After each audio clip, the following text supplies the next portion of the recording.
राहुल जी दिल्ली से। राधा वल्लभ श्री हरिवंश बाबा। बाबा आपका सत्संग पिछले 2-3 साल से सुन रहा हूँ और राधा नाम में भी रुचि हो गई है, शास्त्रों का स्वाध्याय भी करने लग गया हूँ। पर बाबा इस शरीर से भूतकाल में बहुत पाप हुए हैं, जैसे चोरी का सामान खरीदना, अश्लील फिल्में देखना, तामसिक गंदी चीजें खाना। क्या इस अदम को आपकी शरणागति जब तक हम जगे नहीं तब तक नींद में स्वप्न ही देख रहे हैं, कोई अच्छे कोई बुरे, ऐसे चलते रहते हैं। जब जगे तब सावधान। अगर आप सावधान हो जाओगे ना, पीछे सब खत्म हो जाएगा। अब लो नशानी, अब ना, जिसे तुम जान गए हो ये गंदी बात, उसे त्याग दो। यही सावधानी। जब जाग जाओ, जब सावधान हो जाओ, उसी दिन से चलो। पीछे सबसे गलती होती है जब हमें, एक होता है कि पता नहीं था और एक होता पता होते हुए भी सामर्थ्य नहीं कि हम उसको त्याग सके। तो प्रायः अधिक मात्रा में ऐसे ही लोग होते हैं जिनको पता नहीं होता और फिर उनसे दूसरी जो होते हैं उनको पता है पर उनमें सामर्थ्य नहीं, वो हट नहीं सकते। वो जानते हैं गलत कर रहा हूं पर कर रहे हैं।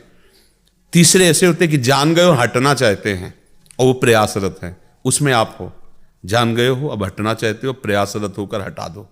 पीछे जो हुआ उसको छोड़ो, जो हुआ उसको छोड़ो। अहम तो हम स्वरूपापि विमुक्षिष्यामि मा शुचा, भगवान कहते ना, जो गलती हुई सो हुई, अब चलो आगे, आगे मार्ग में चलो। अगर आगे बात बन गई तो पीछे सब खत्म हो जाएगा। भगवान की शरणागति का प्रभाव ऐसा है, वो मंगल कर देते। अगर वो ऐसा ना करें तो अपने लोग आगे चल ही नहीं सकते। सबसे गलतियां होती है, सबसे कोई ना कोई जन्म जन्मांतरों में पाप हुए हैं, फिर वो तो हमको बढ़ने ही ना दें, पर भगवान कृपा करते हैं। तो वर्तमान को संभाल लीजिए, भूत मिट जाएगा और भविष्य मंगलमय हो जाएगा। वर्तमान को संभाल लीजिए, इसको पवित्र, गंदे आचरण मत करो, गंदे दृश्य मत देखो। ये सब कुछ नहीं रखा है, केवल नाटक है माया का। जो दृश्य देखते हो तदात्म कर लेता है वो दृश्य। तदात्म को मतलब समझते हो, वैसे ही आप हो जाते हो। देखो फिल्म को आप पहली बात जानते हो झूठा है, सब कोई जानता है, फिर पैसा लगा के झूठा खेल देखने जाते हो। अब तो सोचो ना, पैसा अर्थ दिया, झूठा खेल देख रहे हैं और उसमें हम तदात्म हो जाते हैं। नहीं हो जाते, एक का पक्ष लेते हैं, एक विपक्ष हो जाता है और उसमें आनंदित होते हो, जबकि झूठा है। जान रहे हैं कि नाटक है, ये झूठा है। ऐसी ही हमारी बुद्धि है, ऐसे हम जान रहे हैं कि झूठा है संसार, फिर भी हम इसमें आनंद लेना चाहते हैं, उसी से पाप बन जाते हैं। अब सावधान हो जाओ, अब सावधान होकर आगे चलो।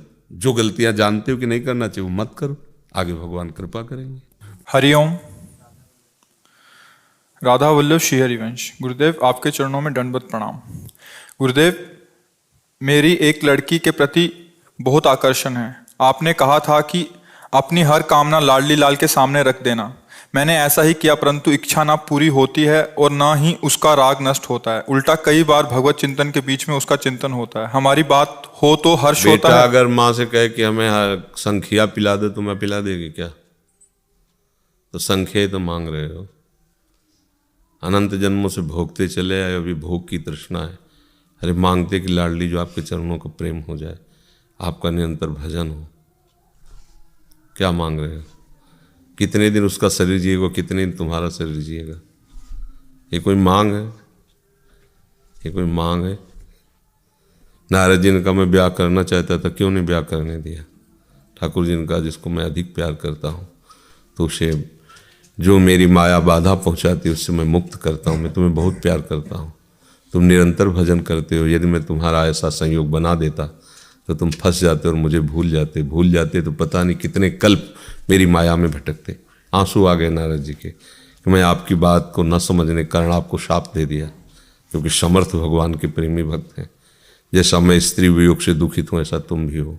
तो भगवान राम अवतार लेकर उसी शाप का अनुमोदन करते हैं। हाय हे खग हे मृग हे मधुकर्षिणी, ऐसा विलाप करते हैं। ये मनुष्य जीवन स्त्री मांगने के लिए मिला है क्या? पुरुष मांगने के लिए मिला है क्या? अरे उनको मांगो जिसके मांगने के बाद मांग मिट जाए। उससे क्या तृप्ति हो जाएगी क्या? जिनके ब्याह हो गए वो कृतकृत्य हो गए हैं क्या? वो बोलते हैं अब कछुनाथ न चाहिए मोरे क्या? अंतिम में उनको भी यही सोच आती कि जो मिलना चाहिए वो नहीं मिला, जो खोजना चाहिए वो नहीं खोजा। तो जो कुछ मिलना होगा तुम्हारे बिना मांगे मिल जाएगा। मांगने की जरूरत थोड़ी है। मांगो तो ये मांगो कि आपके चरणों में भक्ति हो जाए। कैसी भी परिस्थिति में हूँ प्रभु मैं आपको भूलूँ नहीं, ये मेरा जीवन व्यर्थ न जाए।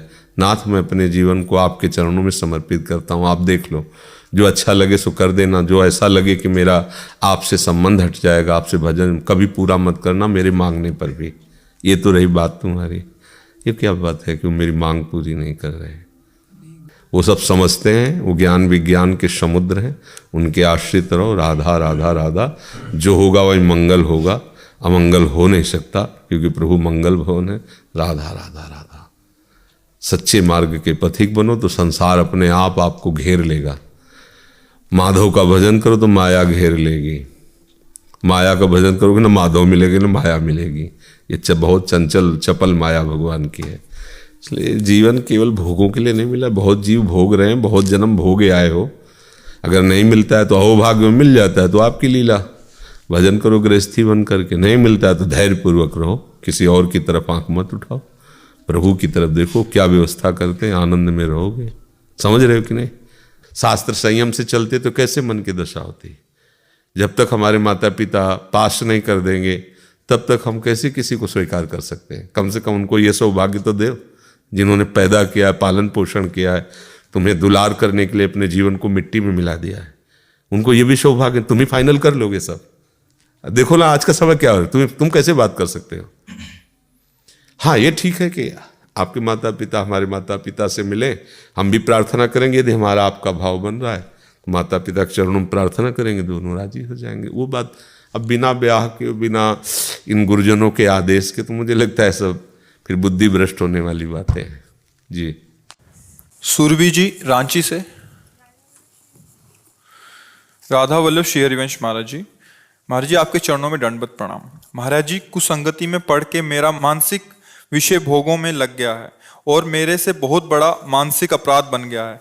महाराज जी कृपा कीजिए कि आगे मेरे से फिर से ऐसी कुसंगति में पड़ना ना हो और मेरा मन इन भोगों में ना लगे, और आगे श्री जी की प्राप्ति के लिए कुछ उपाय बताएं और मुझे उचित दंड दीजिए ताकि मेरा मन संयम में रहे और आगे इस तरह के मानसिक अपराध ना हो सके। तुम्हें दंड देने से मन को कोई फर्क नहीं पड़ने वाला।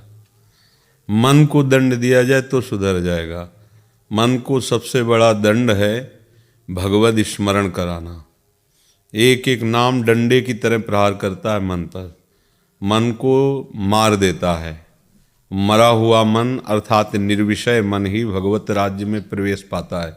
सबसे कठिन है निरंतर नाम जप करना। कई घंटे एक ही नाम को बराबर जपो, इससे ज़्यादा मन सुधार करने की कोई बात नहीं। अभी आज का ही सत्संग सुना है? किसका प्रश्न है? हाँ बच्चे हो, बहुत अच्छे हो, सावधानी है, कम से कम आप अपने मन को तो देख पा रहे हैं। नहीं इस अवस्था के बच्चे तो यही नहीं जान पा रहे कि हम गलत चल रहे हैं कि सही चल रहे हैं। अभी बुद्धि काम कर रही है बच्चा। तो सबसे पहली बात, जिसे तुम जानती हो गलत है उसमें कदम मत रखो। आज का वातावरण, वायुमंडल जो हमारे नवीन बच्चों के अंदर प्रभाव डाल रहा है, बहुत गलत पड़ रहा है प्रभाव। ना तो माता पिता की बच्चे बात मान रहे हैं, ना शास्त्र को जानते हैं, और ये सांसारिक व्यवहार में वो एक दूसरे को कहते हैं प्यार करते हैं, और उसको फंसा करके फिर जो दुर्गति की वृत्तियां जागृत होती हैं वो तो सब आप लोग जानते हैं, सब सुनते हैं, समाचारों में सुनते हैं। नवीन नवीन बच्चों को, बच्चियों को चाहिए कि थोड़ा मर्यादा सीखें, संयम सीखें। मन वैसे ही कुमार्गगामी है। शास्त्र और सदगुरुदेव और माता पिता का शासन हटा, मनमानी स्वेच्छाचार, तो फिर बहुत गंदी बातें मन में आ जाती है। जो हम मन साफ करने के लिए मनुष्य शरीर में अवसर पाया वो हम खो देते हैं। ये भगवत प्राप्ति के लिए मिला हुआ शरीर है। हम मन को सुधारें। कैसे सुधारेंगे? शास्त्र स्वाध्याय, सत्संग और भगवत नाम, भगवत मंत्र का सुमिरन, माता पिता परिवार की सेवा। शरीर मिला है, तुम्हारे शरीर को स्वस्थ किया है माता पिता ने, और उन माता पिता की आज्ञा का उल्लंघन करना, उनकी मर्यादा से बिलक जाना, ये बहुत ही अपराध है। ये बच्चे नहीं जान रहे हैं। इनको जब समस्या पड़ती तब फिर, अभी एक परसों नरसों ही एक बच्ची प्रश्न कर रही थी कि हमारे क्लास में ही, हमारे कमरे में रहने वाली लड़की ने आत्महत्या कर ली, मुझे बहुत भय लग रहा है ऐसा। तो ऐसा क्यों होता है? उस समय भी कहा था, आज भी सावधान हो जाओ। ये आजकल के जो मित्र बनते हैं, मित्र नहीं ये शत्रु हैं। बुरा लगेगा सबको। आजकल के जो मित्र का नाटक करते हो केवल वासना का खेल है।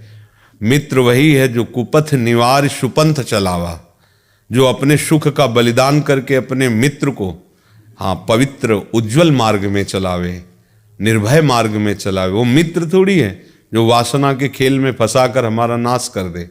पर अपने लोगों को इतना विवेक नहीं, ज्ञान नहीं है, तो मनमानी आचरणों को हम समझते हैं हम बड़े स्वतंत्र हो रहे हैं। बड़े आन बोले स्वतंत्रता हमारी छीण मत करो। अरे आप वासनाओं के परतंत्र हो रहे हैं, प्रकृति के परतंत्र हो रहे हैं, आप कैसे स्वतंत्र हैं? आप अपने स्वरूप की तरफ आए तो देखें स्वतंत्रता किसे कहते हैं। ये प्रकृति की परतंत्रता, मना कष्टान इंद्रियाणी प्रकृति स्थान कर सती, इसको तुम स्वतंत्रता समझते हो। तो इसलिए अज्ञान छाया हुआ है। बहुत सावधान रहो बच्चा। ये जीवन बड़ा कीमती, चाहे स्त्री शरीर हो चाहे पुरुष शरीर हो, शरीरों से हमारा कोई संबंध नहीं है। हम प्रभु के अंश हैं। जब तक हमें बात नहीं समझेंगे तब तक वासनाओं को रोक नहीं पाएंगे। अगर कोई वासनाओं को रोक सकता है तो एकमात्र अपना संबंध प्रभु के चरणों में, जिसने स्वीकार किया, जो है ये अस्वीकृत शरीर और शरीर संबंधियों का संबंध ये माना हुआ है, इसको अंदर से अस्वीकृत करे, बाहर से भले व्यवहार का पोषण करे, अंदर से एकमात्र प्रभु का संबंध। जैसे मीरा जी कह रहे, मेरे तो गिरधर गोपाल दूसरो न कोई, तभी उसमें सामर्थ्य आती कि वो निर्विषय हो सकता है, वो परम पद में आरूढ़ हो सकता है, वो जीवन मुक्त परमहंसों के प्राप्तव्य पद को प्राप्त कर सकता है। सबका अधिकार है, सबका, चाहे वो स्त्री हो चाहे पुरुष हो, भगवत प्राप्ति में सबका अधिकार है। ये मनुष्य शरीर केवल भगवत प्राप्ति के लिए मिला है। नाम जप करो, शास्त्रों का स्वाध्याय करो, सत्संग का मनन करो और उसे जीवन में उतारो। और ये सब जानते हैं, सिखाने की जरूरत नहीं। जो गंदे आचरण है उनको बिल्कुल मत करो। गृहस्थ धर्म में एक सीमा में सब, मर्यादा में सब होता है। उसी मर्यादा का इंतजार करो, उसी सीमा का इंतजार करो। तुम्हारे भाग्यों में जो विधान है वो आ जाएगा। जानबूझकर गंदे कदम मत बढ़ाओ, नहीं तो न गृहस्थी लायक रहोगे और न जीने लायक रहोगे। ऐसी परिस्थिति आ जाएगी, आप देख लेना। पाप करने वाला पुरुष कुछ क्षण भले सुख का अनुभव दिखाई उसको देता हो, वर्तमान संयोगजन सुख को, विषयों के सुख को सुख मानता है, लेकिन दुख यो नया, जब उसका परिणाम प्रकट होगा तो कोई तुम्हें बचा नहीं पाएगा। ऐसे भयंकर रोग, ऐसी भयंकर विपत्ति, ऐसी परिस्थिति कि वह एक ही बात सुनाई देती है कि जीवन नष्ट कर लो, दूसरा मार्ग नहीं रह गया। ऐसी परिस्थिति में मत पहुंचो, सावधान रहो। नाम जब करते रहोगे तो नाम ऐसा पहरेदार है कि तुम्हें कभी भ्रष्ट नहीं होने देगा। नाम पहारू दिवस निशि, रात दिन जो नाम जप करते हैं, इतनी सामर्थ्य नाम भगवान में है कि कोई भी विषय उसे परास्त नहीं कर सकता। अंतराय करोगे तो परास्त हो जाओ, नाम जपते हुए भी। कह हनुमंत विपत्ति प्रभु सोई, जो तो सुमिरन भजन न होई। जहां अंतराय नाम का पड़ा वहां विषय अपना प्रभाव दिखा देगा। नाम चल रहा है तो विषय अपना प्रभाव नहीं दिखा पाएगा। तो अपने मन को सुधारो। बहुत बढ़िया अभी बुद्धि काम कर रही कि आप हित को समझ रहे हैं।